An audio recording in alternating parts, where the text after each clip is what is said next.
Sinusulong sa Senado ang pagre-reforma sa sentensyang reklusyon perpetua kung saan tatanggalin na ang parole at gagawing 50 taon ang ipapataw na imprisonment o pagkakakulong. Isa ito sa nakikitang alternatibo sa pagbabalik ng death penalty. Ito ang balita ni Joyce Balancio. Nanindigan si Senator Laila De Lima na hindi solusyon ang pagbabalik ng death penalty sa krimen sa bansa. Ayon sa senadora, marami ng pag-aaral ang naisagawa na nagpapatunay na hindi epektibong pagsugpo sa krimen ang parusang kamatayan. Sasalungat din anya ito sa pakikiisa ng Pilipinas sa International Convention on Criminal and Political Rights sa pagtutol sa death penalty. We committed not to reimpose death penalty. We would be retrogressing, especially that the global trend is towards abolition. Sa halip na ibalik ang parusang kamatayan, tamang parusa at maayos na pagpapalakad ng correctional system ang nakikitang sagot ni De Lima. Ang pinakasolusyon talaga is yung isagawa na yung mga genuine reforms sa ating criminal justice system. Kung tama ang pagpaparusa, tamang parusa ang binibigay sa imprisonment at tama rin ang pagpapalakad sa ating correctional system. Samantala, dumalo rin sa forum si Albay Representative Edsel Lagman na matagal na rin tumututol sa reimposition ng death penalty. Ang mangyayari nito, it will exacerbate injustice. It will spawn too much injustice because of the flawed judicial and prosecutorial systems. Ang pagpapabalik ng death penalty ay isa sa mga nais maipatupad ni Pangulong Rodrigo Duterte sa kanyang administrasyon. Hindi pa gumugulong ang pagdinig ng Senado patungkol dito. Habang sa Kamara naman ay naipasa na nito lamang Martes sa subcommittee ang isang substitute bill. Ipinangako naman ni House Speaker Pantaleon Alvarez na may papasa ito sa mababang kapulungan ng Kongreso bago matapos ang taon. Sa Senado ang panukalang pagbalik ng death penalty sa bansa. At mula sa Quezon City, may report si Joyce Balancio live. Magandang tanghali, Sir Joyce. Magandang tanghali sa iyo, Waila. Nanindigan nga si Senator Laila De Lima na hindi dapat ibalik ang parusang kamatayan o death penalty sa Pilipinas. Sa kanyang talumpati sa isang forum dito sa Institute of Human Rights sa UP College of Law, isinulong ni De Lima ang right to life at saka tinutulan din ang reimposition of death penalty. Ayon sa kanya, marami ng pag-aaral ang naisagawa na nagpapatunay na hindi epektibong pagsugpo sa krimen ang parusang kamatayan. Sasalungat din anya tayo sa ating pinirmahan sa International Convention on Criminal and Political Rights na nakikiisa sa ibang bansa sa pagtutol sa death penalty. Sa halip na ibalik o i-reimpose ito, ayon sa Senadora ay mas mabuti na lang anya kung ayusin na lang natin ang criminal justice system para masiguro papanagot ang mga nakakagawa ng heinous crimes. Tamang parusa at tamang pagpapalakad anya ng correctional system ang nakikitang sagot ni De Lima. Isinulong rin ng Senadora ang kanyang alternative bill sa Senado na layong pahabain na lang sa 50 taon at walang parol ang reclusion perpetua. Ito ang pinakamatinding parusang maaaring ipataw sa mga convicted individuals. Samantala, Waila, dumalo rin sa forum kanina si Albay Representative Edsel Lagman na siyang tumututol rin sa pagpapabalik ng parusang kamatayan. Ayon nga sa kanya ay kinalungkot niya na ngayong linggo ay naipasa nga sa Kongreso ang substitute bill na pumapabor sa parusang kamatayan. Minadalian niya ito at inaproba ng kahit walang naipasang committee report. Sa panig naman ng Senado, sinabi ni De Lima na hindi agad-agad maipapasa ang panukalang ito, gayong mas magiging mabusisi ang mga senador sa pagtalakay nito. Dagdag pa niya ay marami anya sa mga senador ang tumututol sa pagpapabalik ng death penalty. Samantala, while sa ibang balita naman ay kakasabi lang ni Senator De Lima na hindi siya dadalo sa gagawing preliminary investigation ng Department of Justice ngayon araw. Ayon kay Senator De Lima, ay magpapadala na lang siya ng abogado para dumating sa pagdinig. Maghahain din anya siya ng motion for reconsideration sa reklamo laban sa kanya, pero tumanggi muna siya magsabi ng mga detalye ng lalamanin nito. Maalalang nireklamo si De Lima ng Volunteers Against Crime and Corruption of the ACC dahil sa mga pamamayagpag ng droga sa loob ng New Bilibid Prison noong kalihim pa lang siya ng DOJ. Name and shame tax adopted by our president has both a plus and a minus, no? On one hand, it demonstrates yung seriousness, yung determination niya to really stomp out criminality and corruption, especially official corruption within the PNP ranks, between and among the PNP officials. So that's the plus. On the other hand, syempre, may violasyon dyan ng due process. There's still a presumption of innocence, and therefore they're entitled to be heard. They should not be subjected to trial by publicity. I told you, wag mo akong look at your own back. There is a more serious crime being committed every day. Yung lumalabas ng preso, nag-hold up, nagkikidnap, tapos bumabalik dyan sa munting lupa. Yung mayayaman na lumalabas dyan, binabayaran. Ngayon, magtanong ako, kasali ka ba doon sa pera? Bakit nakakalabas at nakakapasok? Bakit nakakapasok yung mga babae? Bakit nakakapasok yung magagandang pagkain? Bakit nakakapasok yung baril? Bakit sila nakakaluto ng shabu dyan? You answer for that to the nation. Huwag mong sabihin na pa-raid ko lang. No. Iyong bureau yan. Nandoon ako sa Mindoro, lumabas yung sablayan. Ang iyong penal colony guard, nagbibenta ng shabu, kasali yung preso sa labas. What do you think is happening to this country? I'm the only local official openly talking against drugs. You have the goal to just say now, pinapatay ko yung mga kriminal. Anong ginawa mo sa mga kriminal dito sa Pilipinas? Answer me.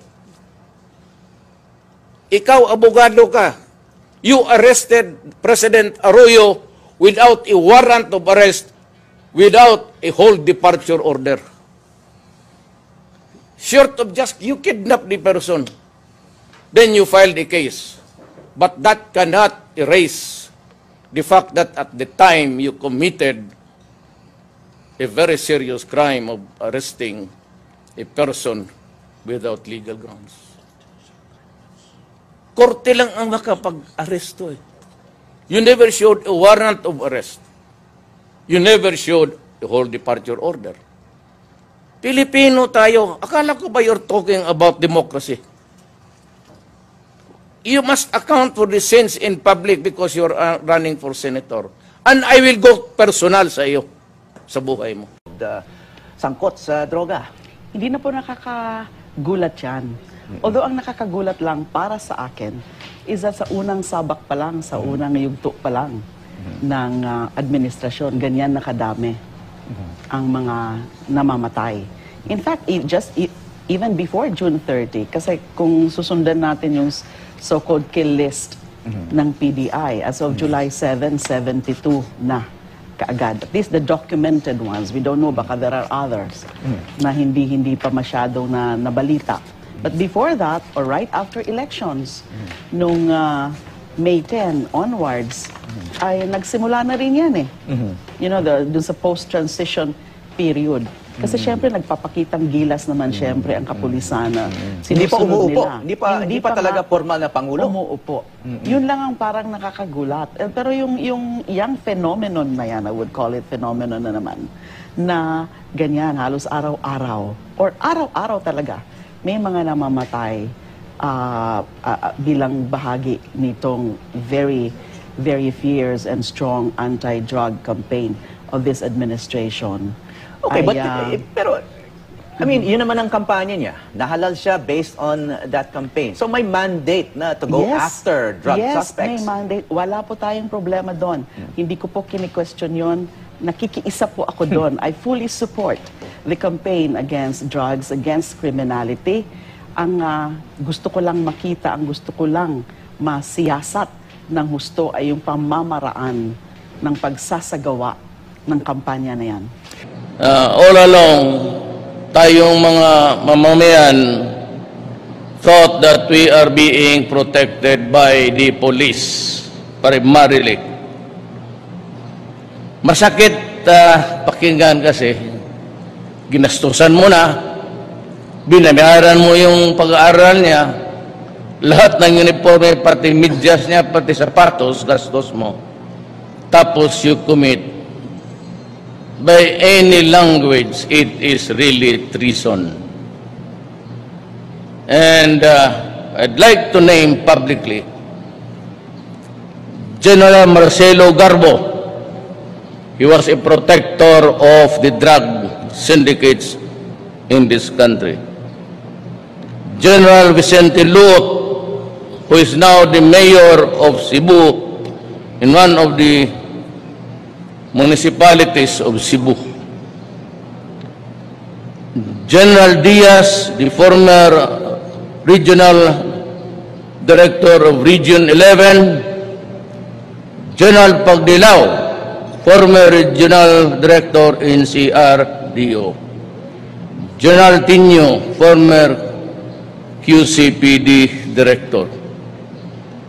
As this time, I order them relieved from their assignments and report to the Director General. I would like to talk to them, but certainly I would expect the Police Commission to do their thing. Imbestigahan ninyo ito at huwag ninyo akong bigyan ng saraswela na ano.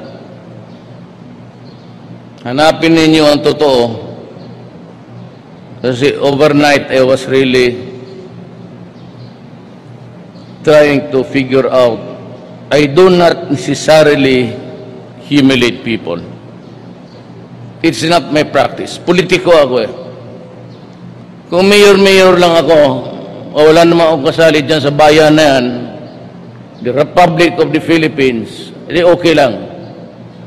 But dumating ako sa position na to, and I said, I have this sacred obligation to the Filipino people. By my oath of office, I have to tell you the truth. And the truth for the moment is, ito after so many validations, even when I was still mayor of Davao City, lumalabas na itong mga pangalan na to. Na ganyang mga summary killings ng mga suspects, whether these are drug suspects or not. May mga na-dokumento po ng CHR, even yung Human Rights Watch. Pangalawa, bagamat meron ho kaming mga natagpuan na mga testigo dyan sa mga killings na yan sa Davao, ay wala ho ni isa sa kanila naglakas ng loob noon, nung nasa CHR po ako, na mag-execute ng affidavit para maging ebidensya dyan sa pagtugis dun sa mga dapat tugisin sa phenomenon na yan dyan sa Davao, yung tinatawag na Davao Death Squad. Started during her time. Siya ang magbantay sa akin. May access ako ngayon sa lahat ng documents why she started late. Hay, dilibat, tumahimik ka. Pareho ka na sa taling sa opisina. Wala kayo nakitang, ano? I will investigate you. Then I will file charges against you. Ano ka man? Do not ever think that and the order na may sabi nila na yung patay doon sa yung binatawan ng mga priso upon your orders. Do not pick a fight with me. You will lose. Set up siya walang trabaho. Ano bang nagawa ng DOJ until now? I said they're still trying to, they're agonizing to establish what the name. If you are there for a long time and you have not solved smuggling until now, and yearly we lost 7 million, that is a crime. And that is criminal negligence on their part. Di ba sinabi ko na sa'yo, nag-usap tayo noon, hindi ako ganun, ma'am, and i-address you as ma'am. Although mas nauna ako sa eskwelahan natin sa iyo. Ni ma'am kita eh. Sagasaan kita. Sinagasaan mo ako na sa power ka, sasagasaan kita. You better stay there, DOJ, until the end of time. At your own back of there is a more serious crime being committed every day. Yung lumalabas ng preso nag-hold up, nagkikidnap, tapos bumabalik dyan sa munting lupa. Yung mayayaman na lumalabas dyan, binabayaran. Ngayon, magtanong ako, kasali ka ba doon sa pera? Bakit nakakalabas at nakakapasok? Bakit nakakapasok yung mga babae? Bakit nakakapasok yung magagandang pagkain? Bakit nakakapasok yung baril? bakit sila nakakaluto ng shabu dyan. So, you answer for that to the nation. Ayaw ko simula ngayon sa lahat na may bababa dito na smuggled goods. Sabi ko, pagbabarilin ko kayo. Kabugahan ng gulong. Ang bugok. Dili sapat ang sweldo. Yan to para kang dilema. Di ba? Yan hinari ang buong. Listen, ma'am. You or her that no one message. You threatened to kill a certain Alfredo Mendoza. Napay ego. Mendoza.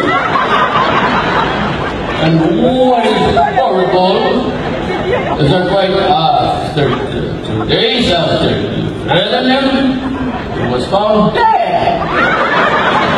With a gunshot for the head.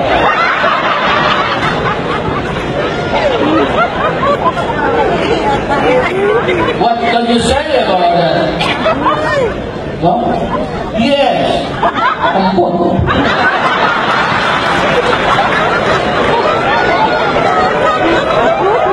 Kasi yun yung buto niya, ang bukira na. Pag tino-audio sa trabaho siya, human rights ba siya? Ano mga mobile class? Mga tutulong niya mga gustowas. Si Eka, kanyang lula ko na. O lula ko na.